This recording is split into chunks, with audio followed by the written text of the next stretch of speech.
Hello guys, welcome back to English class. So today we are going to learn about recount text.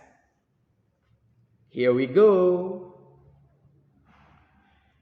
So I will explain about what is recount text, what is the generic structure of recount text, what is the features of recount text, what is recount different from narrative, and the last one is example of recount text.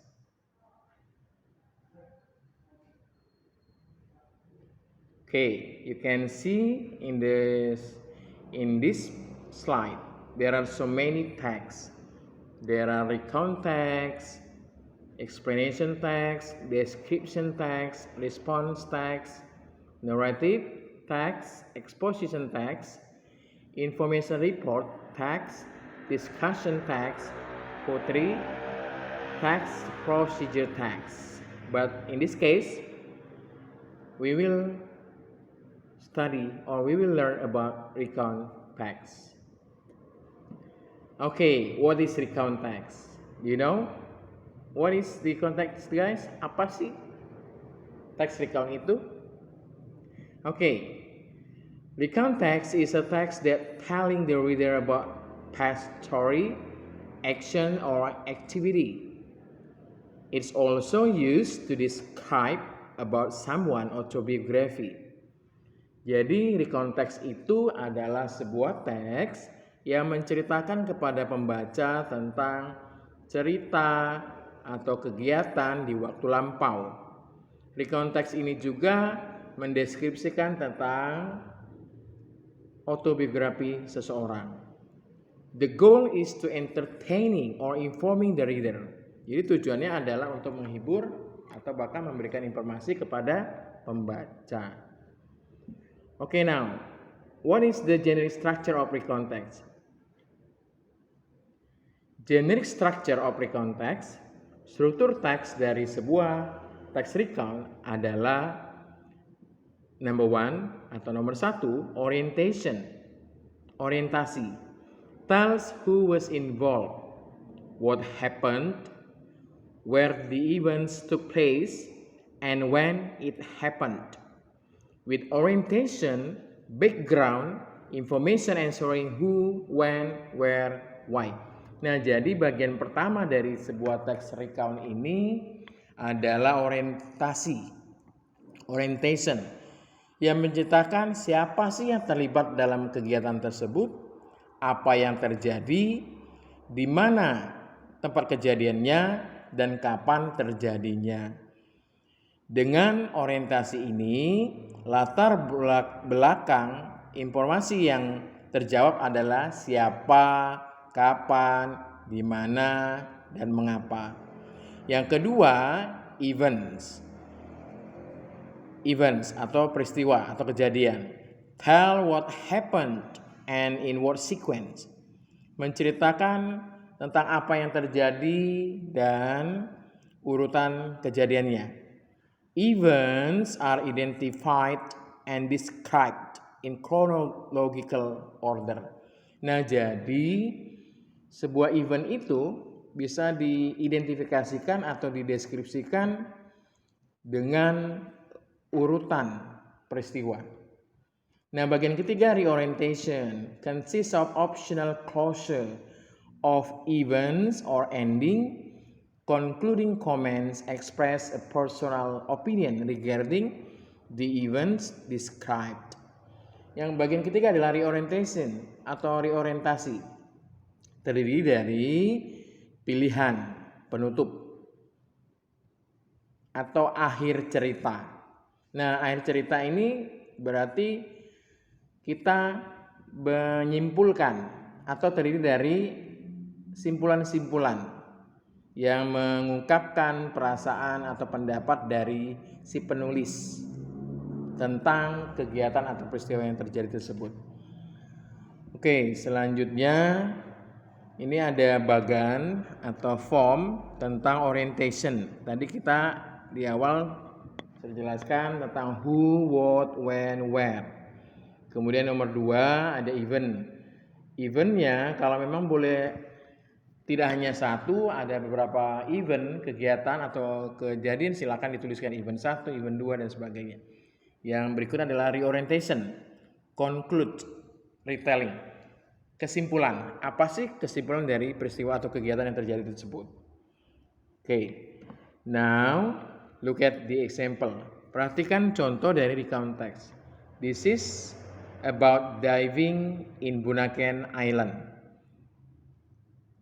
Last year, I left New Zealand for Bunaken Island. I went there with a group of New Zealand divers. Getting there was not quite easy. Soon after our arrival at Bunaken, we got a general briefing. It included a description about how to take pictures underwater. Then we began our diving. We saw groups of tiny fish. In order to identify them, we needed a good guide. Without some knowledge of their habitat and behavior, it was difficult to identify. In summary, the trip was mostly enjoyable. This place is too impressive with its marine life. Nah, dari cerita tentang rekonteks ini yang tadi sudah bisa bacakan, kita lihat di mana sih posisi dari orientation, di mana posisi dari event, dan terakhir adalah posisi dari reorientation. Untuk orientation itu selalu ada di bagian awal atau paragraf pertama. Nah, sedangkan paragraf kedua dan ketiga itu merupakan event. Dan paragraf terakhir itu disebut reorientation. Ada kata in summary, kesimpulannya atau ringkasan cerita. The trip was mostly enjoyable. Pengalaman si penulis ini bahwa perjalanannya itu sangatlah menyenangkan. Itulah yang disebut dengan reorientation. Oke, bisa dipahami ya anak-anak? Oke, kita lanjutkan. What is the language features of recount text? Apa sih unsur-unsur kebahasaan dari sebuah recount text? Mari kita lihat. Let's check it out. Number 1. Using details. Details are selected to help the reader reconstruct the activity or incident. The details are details of time, place, and incident need to be clearly stated. Example, at 11:15 p.m. between Reid Road and Havelock Street, a man drove at 140 kilometers toward the shopping center. It is factual recount. Descriptive details may also be required to provide information. Example, he was a skinny boy with a blue shirt, red sneakers, and long tied back hair. It is factual recount.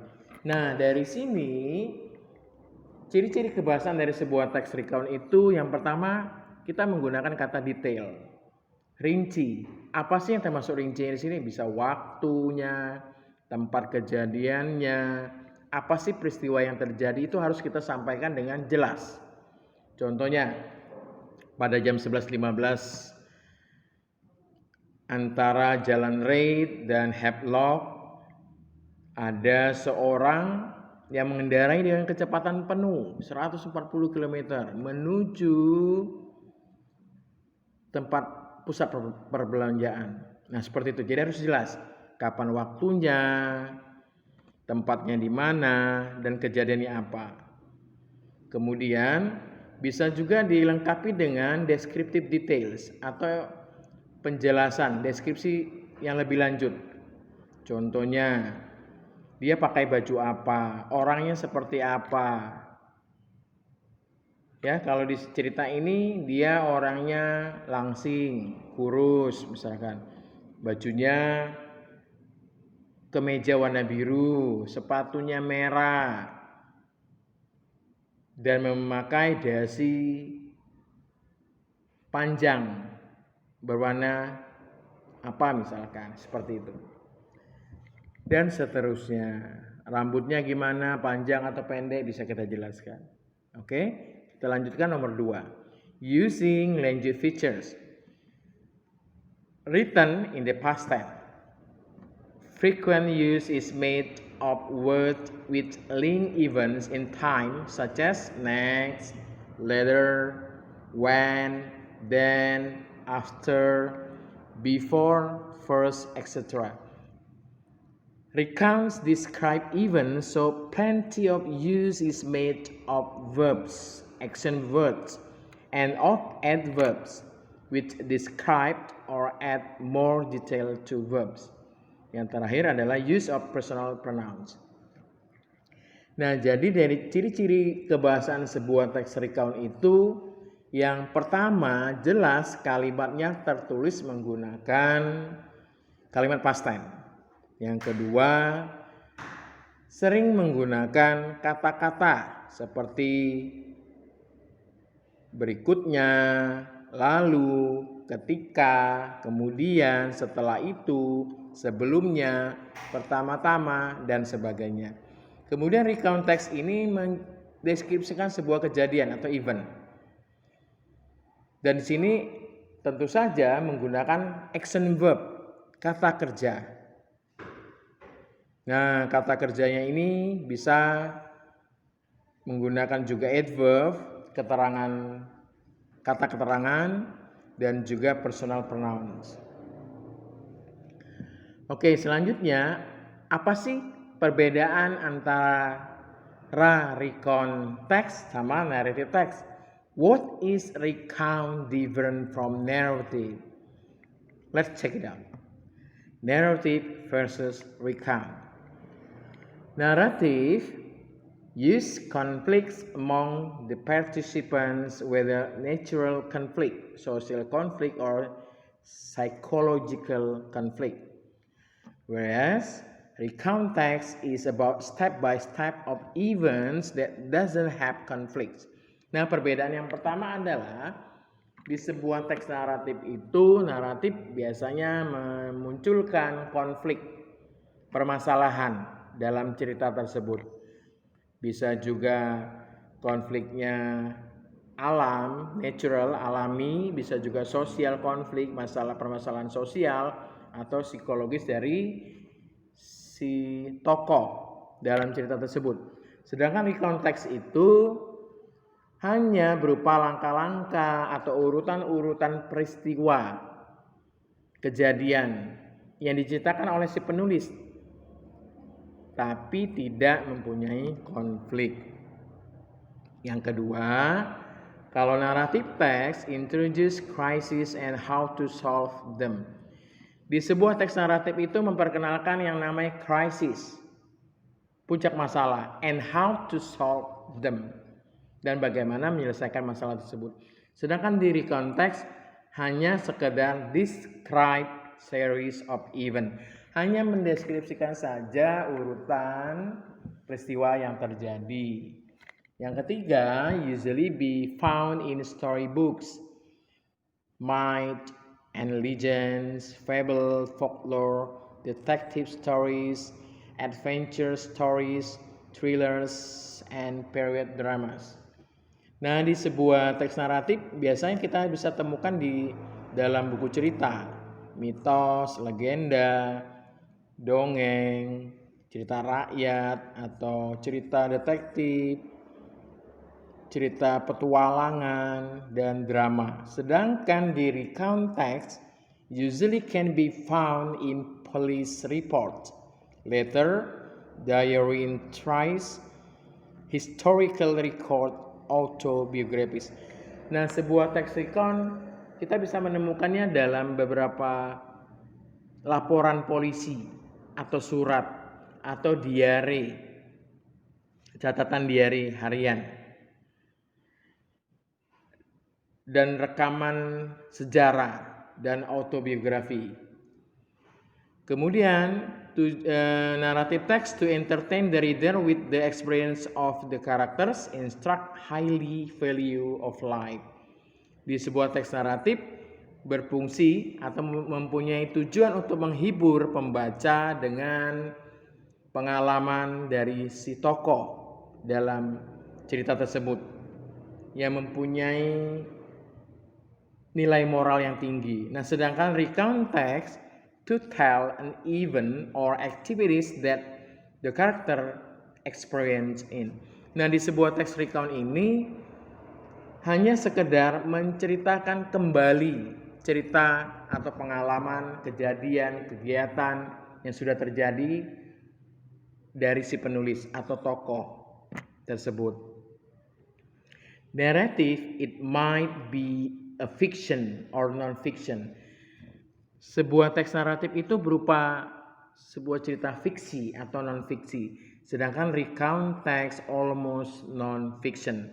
Hampir bukan cerita yang tidak fiksi atau tidak nyata. Kebanyakan nyata gitu. Kemudian naratif teks, nah ini sama-sama menggunakan tenses dalam bentuk past. Use past tense. Okay. I think that's all. Thank you for your attention. If you have some difficulties in understanding about recount text, you can ask some question to me. You can send your question in my WhatsApp number and I will reply your question directly. Okay?